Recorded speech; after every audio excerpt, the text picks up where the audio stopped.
കേരളത്തിലുണ്ടാകുന്ന അപകടങ്ങൾ മറ്റു സംസ്ഥാനങ്ങളെ അപേക്ഷിച്ച് താരതമ്യേന ഇവിടെ കൂടുതലാണ്. അപ്പൊ ഈ ഒരു സാഹചര്യത്തിൽ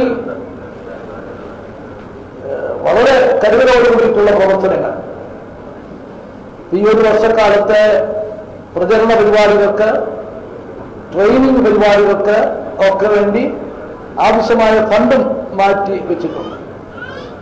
മോട്ടോർ വാഹന വകുപ്പ്, പോലീസ്, റോഡ്, ഈ 3 വകുപ്പുകളുടെയും പൂർണ്ണമായ കോർഡിനേഷൻ അപകടങ്ങൾ കുറയ്ക്കുന്നതിനാവശ്യമായിട്ടുണ്ട്. ഇന്നലെ പോലീസിന്റെ പരിപാടി ഉണ്ടായിരുന്നു. പോലീസിന്റെ വാഹന പരിശോധന കർശനമാക്കാനും അതിന് പിഴശിക്ഷ നൽകാനും ഉള്ള നടപടികൾ ജനങ്ങൾക്ക് ബുദ്ധിമുട്ടുണ്ടാക്കാതിരിക്കത്തക്ക വിധത്തിൽ ഇലക്ട്രോണിക് ചെല്ലാൻ സിസ്റ്റം കൊണ്ടുവരുന്ന പരിപാടി ഇന്നലെ ഉണ്ടായിരുന്നു. അത് തിരുവനന്തപുരത്ത് ആരംഭിച്ച് അതിന്റെ പ്രവർത്തനം വിജയമെന്ന് കണ്ടാൽ മറ്റു സ്ഥലങ്ങളിലേക്കും അതിന്റെ പ്രവർത്തനം വിലയിരുത്തിയ ശേഷം നടത്താൻ തീരുമാനിച്ചിരിക്കുകയാണ്. അപ്പോൾ തന്നെ മോട്ടോർ വാഹന ഡിപ്പാർട്ട്മെന്റിന്റെ പരിശോധനയും പരിശീലനവും, പ്രത്യേകിച്ച് സ്കൂൾ കുട്ടികൾക്ക് കൊടുക്കുന്ന ബോധവൽക്കരണവുമെല്ലാം നമ്മൾ അപകടങ്ങൾ കുറച്ചു കൊണ്ടുവരുന്നതിന് ഒരു പരിധിവരെ സഹായിക്കും. അതിന് പൂർണ്ണമായ പിന്തുണ ഗവൺമെന്റിന്റെ ഭാഗത്തു നിന്നുണ്ടാകും.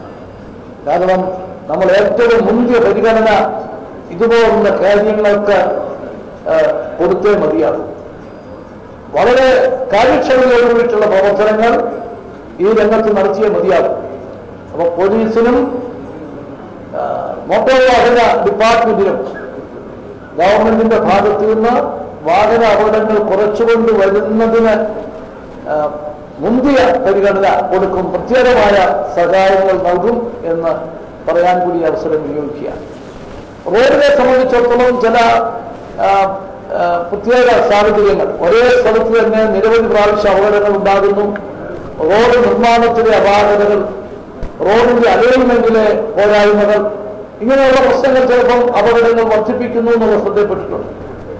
അങ്ങനെയുണ്ടെങ്കിൽ റോഡ് സേഫ്റ്റി ഫണ്ടിൽ നിന്നും ആവശ്യമായ തുക അനുവദിച്ച് അവിടുത്തെ അപാകതകൾ, പോരായ്മകൾ അത് പരിഹരിക്കുന്നതിനുള്ള നടപടിയും എടുക്കും. അപ്പൊ ഈ 3 ഡിപ്പാർട്ട്മെന്റുകളുടെയും പൂർണ്ണമായിട്ടുള്ള കോർഡിനേഷൻ ഇതിന് അപകടങ്ങൾ കുറയ്ക്കുന്നതിന് ആവശ്യമാണ്.